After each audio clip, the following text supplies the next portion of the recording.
center incorporated from Antioch, Second Nicolas Morena, Flores.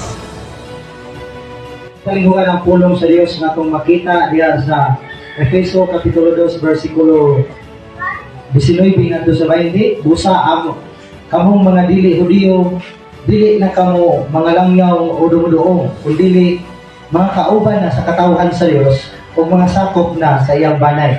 Gitukod kamo diha sa sukaranan nga gipahimutang sa mga apostoles o sa mga propeta o ang bato nga gisukaranan mao si Kristo Jesus. So mga kaigsunan, haleluya, sa unang panahon nga wala pa ta mga lagad sa Ginoo, mura ta og dili sakop sa panimalay sa Dios, dili ta sakop sa household of God. Pero karon nga mga mga nangalagad sa Ginoo, kita na ang sakop sa Dios uban sakop na ta siya ang banay igsoon. Kanya ang household of God gitukod di siya gitukod ni diha sa sukaranan nga gipahimutang sa mga propeta o sa mga apostoles o sa sukaranan nga mga bato nga si Ginoong Kristo.